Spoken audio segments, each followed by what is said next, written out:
Sekarang kita mungkin nolong, besok kita butuh pertolongan orang lain. Hari ini kita menolong, besok gantian kita yang ditolong.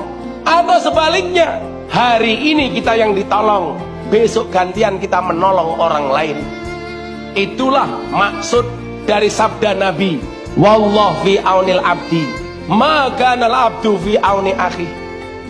Demi Allah, Allah akan menolong hambanya manakala sang hamba mau menolong saudaranya.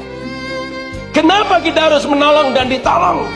Karena kita makhluk yang tidak mampu kecuali dimampukan oleh Allah yang maha mampu. Jabatan, harta, mobil, rumah, dan semua yang ada hanyalah titipan Allah Subhanahu wa Ta'ala.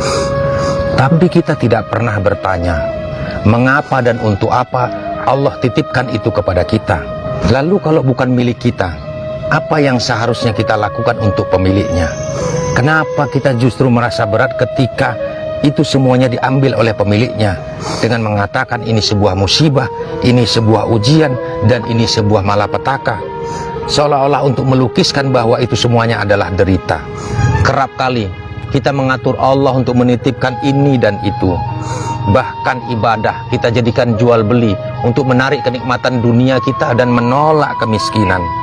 Allah hanya kita jadikan mitra dagang dunia kita. Padahal dalam setiap sholat kita selalu menyebut hidup dan matiku hanya untuk Allah Subhanahu wa Ta'ala. Payung memang tidak pernah dan tidak akan pernah bisa menghentikan hujan. Tetapi dengan payung kita bisa berdiri di tengah hujan tanpa kebasahan. Begitupun juga dengan kesabaran. Sabar memang belum tentu memberikan kita kemenangan, tetapi dengan sabar kita diberikan kekuatan untuk menghadapi apapun itu ujian permasalahan hidup. 5 fakta pahit yang harus kita bisa terima. Yang pertama, sembunyikan susahmu, karena tidak ada satu orang pun yang akan peduli.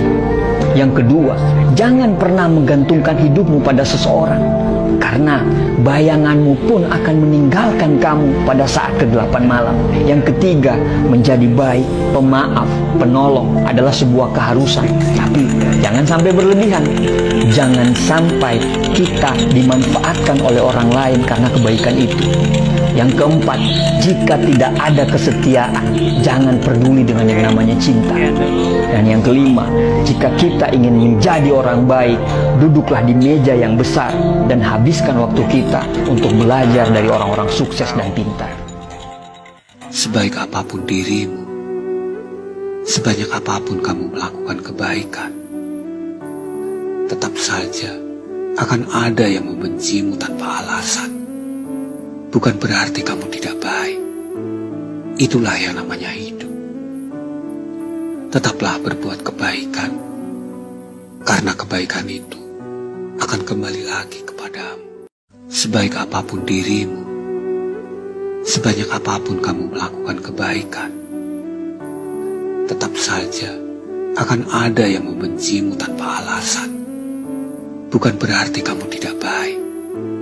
Itulah yang namanya hidup. Tetaplah berbuat kebaikan, karena kebaikan itu akan kembali lagi kepadamu.